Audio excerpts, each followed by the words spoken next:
2024 లేదా 25లో డిగ్రీ లేదా బీటెక్ చదివారా? సాఫ్ట్‌వేర్ జాబ్ కోసం ఎదురు చూస్తున్నారా? అయితే కోడ్ జ్ఞాన్ 100 డేస్ కోర్సులో చేరండి. జాబ్ సాధించండి. నమస్కారం, వెల్కమ్ టు సుమన్ టీవీ. నేను మీ యాంకర్ సిరి. మామ ఆస్తిలో అల్లుడికి హక్కు ఉంటుందా? ఉంటే ఏ ఏ సందర్భాల్లో హక్కు అన్నది తనకి వర్తిస్తుందంటారు? దీని గురించి చట్టాలు ఏం చెప్తున్నాయి?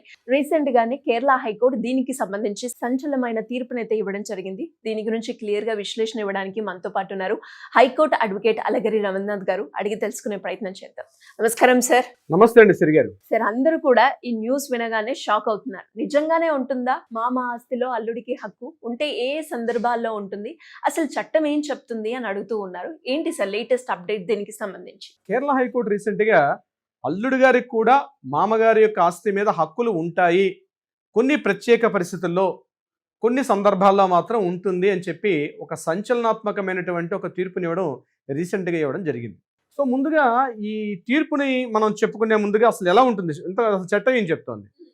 ఇప్పుడు పెళ్ళైన తర్వాత నా కూతురు అల్లుడు ఉన్నారు. అల్లుడు గారు ఏం చేస్తారంటే ఈ కూతురు యొక్క తండ్రి గారి ఇంటికి వచ్చారు, అంటే మామగారింటికి వచ్చాడు. ఇప్పుడు మామగారి యొక్క ఆస్తి మీద డైరెక్ట్ గా అల్లుడి గారికి హక్కు ఉంటుందా అంటే, జనరల్ గా మనకు తెలిసి ఏంటంటే అల్లుడికి ఇటువంటి డైరెక్ట్ గా ఆస్తి యొక్క మీద హక్కు ఉండదు. అది పూర్వీకుల ఆస్తి అయినా, అదేవిధంగా మామగారు సొంతంగా సంపాదించుకున్న ఆస్తి మీద కూడా హక్కు ఉండదు. ఇదే విధానం ఇటు కూడా వర్తిస్తుంది, వయసు వరుస వీళ్ళకి కూడా వర్తిస్తుంది. ఇప్పుడు పెళ్లి చేసుకొని అమ్మాయి అత్తవారింటికి వెళ్ళిన తర్వాత ముందుగా ఈ అమ్మాయి పెళ్లి చేసుకున్న అమ్మాయికి తన అత్తగారింటి పైన, అంటే మామగారి యొక్క ఆస్తి కానీ అత్తగారి యొక్క ఆస్తి మీద ఈ అమ్మాయికి ఎటువంటి హక్కు కూడా ఉండదు. అంటే భర్త మరణించిన తర్వాత మాత్రమే ఆ హక్కులు ట్రాన్స్ఫర్ అయ్యేది తప్ప క్లాస్ 1 లీగల్ హెడ్స్ కింద ఏదైతే వాటా ఉంటుందో ఆ వాటా కింద ఆవిడకి రావాల్సిన షేర్ వస్తుంది తప్ప భర్త బతికి ఉన్నంత కాలంలో భర్త తను సంపాదించుకున్నటువంటి ఆస్తి మీద కానీ లేదా పూర్వీకుల ఆస్తి మీద కానీ 1 పాయింట్ కూడా ఆమెకి ఎటువంటి హక్కు లేదు. రీసెంట్గా నాకు ఒక ఆమె యుఎస్ నుంచి కాల్ చేశారు. సార్, నేను 20 సంవత్సరాలు నేను నా భర్తతో కాపురం చేశాను, పిల్లల్ని కూడా కన్నాను. అయిన తర్వాత నా భర్త ఇప్పుడు రకరకాల అలిగేషన్స్ వల్ల నేను డివోర్స్ తీసుకుందాం అనుకుంటున్నాను 20 ఏళ్ళ తర్వాత. మరి ఈ సందర్భంలో నాకు నా భర్తకి కొంత ఆస్తుంది, హైదరాబాద్లో ఆస్తుంది, యుఎస్ఏలో కూడా ఆస్తుంది. మరి అటువంటి సందర్భంలో నేను 20 ఏళ్ల పాటు అంటే కలిసి జీవించాను కదా, అటువంటి సందర్భంలో డివోర్స్ తీసుకుంటున్నాను కాబట్టి ఆ ప్రాపర్టీ మీద నాకు షేర్ వస్తుందా రాదా? షేర్ రావాలి కదా. నేను ఎంతో సాక్రిఫైస్ చేశాను, నా కుటుంబాన్ని కూడా నేను సాక్రిఫైస్ చేసి నేను ఆయనతో పాటు ఉన్నాను, పిల్లల్ని కన్నాను, నా జీవితం అంతా అక్కడే తెల్లారిపోయింది. అటువంటి సందర్భాల్లో ఇప్పుడు డివోర్స్ అంటే ఏముంది సార్? సింపుల్గా డివోర్స్ ఉంటుంది తప్పించి నాకంటూ ఆయన ఆస్తిలో ప్రాపర్టీ ఉండదా? ఆయన ఏది చేయి విదిలిస్తే అదే నేను తీసుకోవాలా? నాకంటూ హక్కులు రైట్స్ అంటే ఏముండవనా? అవునమ్మా, ఏమి ఉండవు. ఇది అమ్మాయికి వర్తిస్తుంది, అదేవిధంగా అబ్బాయికి అనేది వర్తిస్తుంది.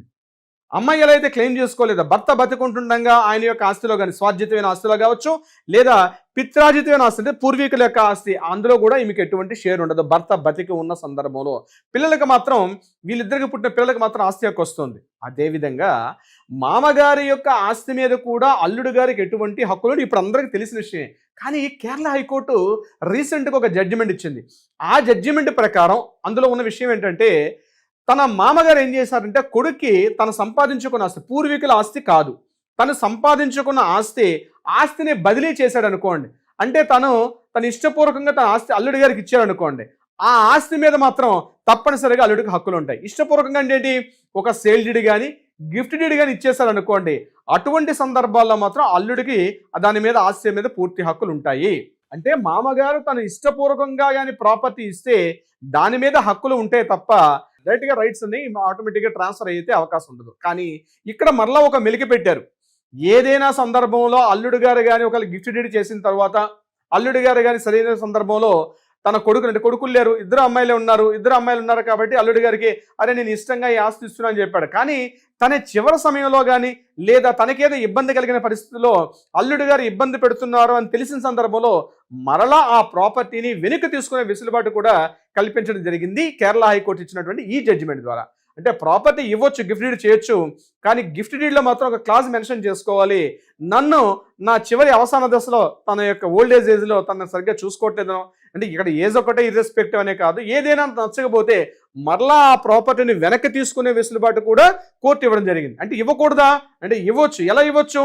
ఒక వ్యక్తికి ఎలా థర్డ్ పర్సన్కి ఎలా అయితే ప్రాపర్టీ కొనుక్కునే రైట్స్ ఉంటాయో అదేవిధంగా ఇక్కడ మామగారు అల్లుడి గారికి ఆ ప్రాపర్టీని ఇచ్చే అవకాశం ఉంటుంది. అంతేగాని ఖచ్చితంగా నాకు రైట్ ఉంది కాబట్టి నాకు ఇవ్వాల్సిందే అని చెప్పే హక్కు మాత్రం మా అల్లుడి గారికి మాత్రం ఎట్టి పరిస్థితుల్లో కూడా లేదు. అంటే మామగారు అంటే అది ఎన్ని, ఒక చిన్న హౌస్ అయినా, ఒక ఫ్లాట్ అయినా, ఒక ప్లాట్ అయినా, 100 కోట్ల ఆస్తి అయినా, ఏదైనా తను పని చేస్తే తన ఇంట్లో ఉండి తను వర్క్ చేసుకోవచ్చు తప్పించి మామగారి ఆస్తి మీద అల్లుడి గారికి ఎటువంటి రైట్ ఉండదు.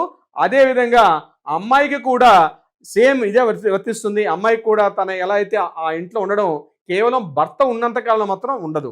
మరి ఇక్కడ మామగారి యొక్క ఆస్తి భార్య మరణించిన తర్వాత షేర్ వస్తుందంటే భార్య మరణించిన తర్వాత కూడా షేర్ రాదు. ఇది గుర్తుపెట్టుకోవాలి. ఇక్కడ అమ్మాయికి మాత్రం వర్తిస్తుంది.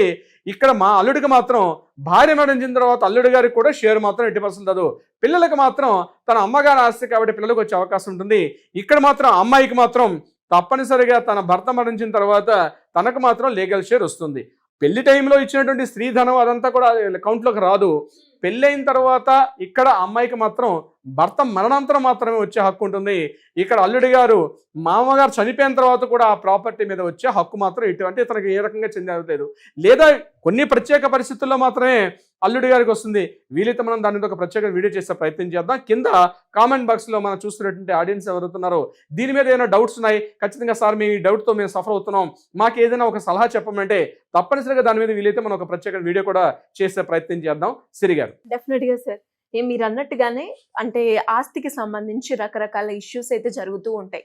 చాలా మందికి వాటికి రిలేటెడ్గా లీగల్ పరంగా ముందుకు వెళ్ళాలి అంటే అవేర్నెస్ అనేది చాలా తక్కువగా ఉంటుంది. అలాంటి వాళ్ళు ఎవరైనా కూడా లీగల్ పరంగా మాకు మీ సలహా కావాలి అనుకునే వాళ్ళు ఏ రకంగా మిమ్మల్ని అప్రోచ్ అయ్యే ఛాన్స్ ఉందంట? తప్పనిసరిగా సరిగా దీనికి సంబంధించి ఎవరికైనా ఏదైనా సలహా సంప్రదింపులు కావాలంటే ఇమ్మీడియట్గా మీ ఫోన్ తీసుకోండి, కింద స్క్రోల్ అవుతుంది, ఏమైనా కాంటాక్ట్ చేయండి.